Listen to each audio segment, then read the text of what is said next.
नमस्कार, मैं हूं रज़ा। आप लोग देख रहे हैं रज़ा ग्राफी। इस वक्त मैं बात कर रहा हूं सीवान लोकसभा क्षेत्र की। सीवान लोकसभा क्षेत्र हिंदुस्तान की सबसे चर्चित हॉट सीट बनी हुई है और आज सीवान लोकसभा क्षेत्र में वोटिंग भी हो गई, जिसका सब लोग इंतज़ार कर रहे थे। काफ़ी रस्साकशी, काफ़ी मेहनत, काफ़ी सभाएं होने के बाद आज सीवान लोकसभा क्षेत्र में वोटिंग भी पूरी तरह शांतिपूर्ण वोटिंग हो चुका है और सभी कैंडिडेट अपने अपने जीत के दावे कर रहे हैं। लेकिन हकीकत क्या है, कौन कैंडिडेट वहां से जीत रहा है और कौन दूसरे तीसरे नंबर पर है, वो मैं बता रहा हूं आपके कौन से कैंडिडेट वहां से जीत रहा है। सबसे पहले मैं बात कर रहा हूं जेडीयू के कैंडिडेट विजय लक्ष्मी कुशवाहा का। जेडीयू कैंडिडेट विजय लक्ष्मी कुशवाहा इस बार उन्होंने भी बहुत मेहनत किया है, उनके पति ने भी, रमेश कुशवाहा ने भी बहुत मेहनत किया है। लेकिन चूँकि रमेश कुशवाहा पर एक लेबल लगा हुआ था पुरान पहले से कि वो माले के नेता है, और माले वालों ने 1990 के दशक में स्वर्णों को, खासतौर से ब्राह्मण, भूमियार और राजपूतों को बहुत परेशान किया था।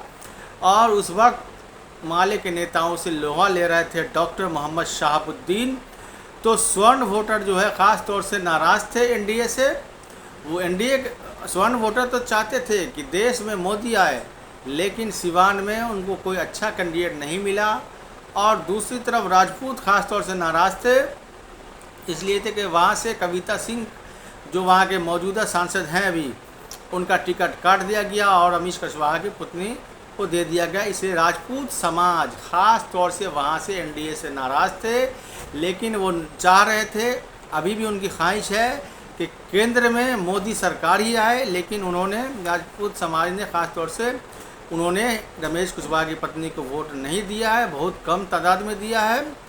दूसरी तरफ ब्राह्मण है, ब्राह्मण फॉरवर्ड लोग भी रमेश कुशवाहा की पत्नी से, चूँकि 1990 का दौर उनको याद है, इसलिए उन लोगों ने भी, बहुत कम ब्राह्मणों ने भी विजय लक्ष्मी कुशवाहा को वोट दिया है। तीसरी तरफ भूमियार है, भूमियारों का आधा वोट गया है रमेश कुशवाहा को, आधा वोट गया है हेना साहब को।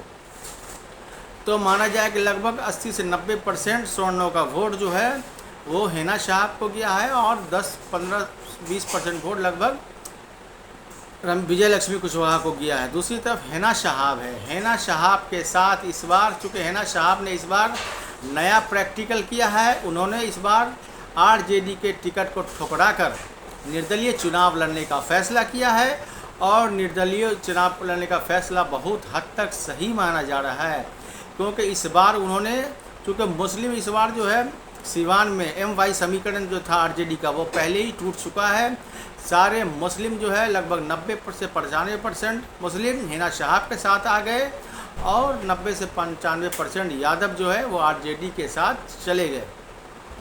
तो MY समीकरण दो धड़ों में इस बार बढ़ चुका है, तीसरी तरफ स्वर्ण वोटर है, तो हेना साहब को 90 से 95% मुस्लिमों का वोट मिला, साथ में 80 से 85% स्वर्णों का वोट मिला है, और कुछ वोटर दलित और पिछड़ी जातियों का भी कुछ वोट मिला है।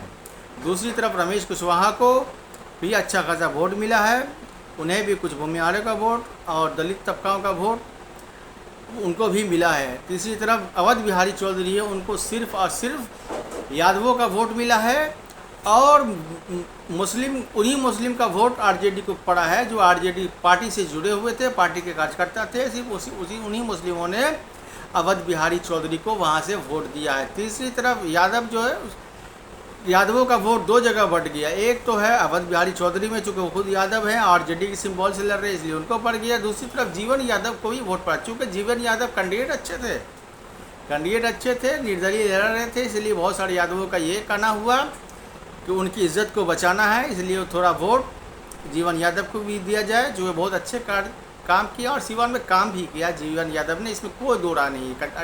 कैंडिडेट अच्छे थे, लेकिन उनको पार्टी से टिकट नहीं मिल पाया, इसलिए वो निर्दलीय लड़े।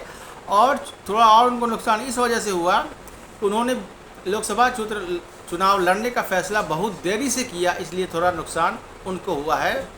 बाकी ऑल इन ऑल देखा जाए तो वहाँ टक्कर हेना साहब और विजय लक्ष्मी कुशवाहा में हुआ है, और इस बार बहुत कांटे का मुकाबला है। कुछ कहा नहीं जा सकता कि विजय लक्ष्मी कुशवाहा एक नंबर पर रहेंगी या हिना साहब एक नंबर पर रहेंगी।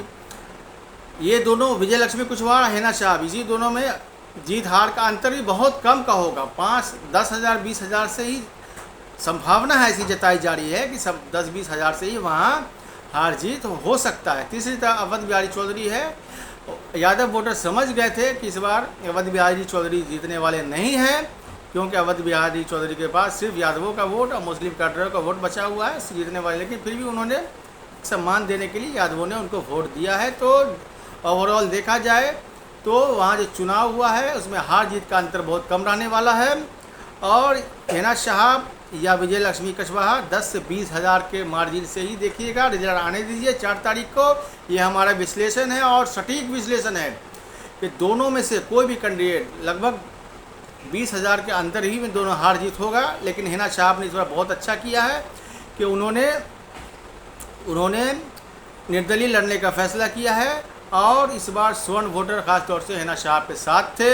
यादव इसलिए गुस्सा भी हो गए कि देखिए हिना साहब ने हम लोगों को छोड़ दिया और पिछड़ी जाति को छोड़ के वो स्वर्णों के साथ जाके मिल गई, इसलिए यादव वोटर नाराज़ भी थे।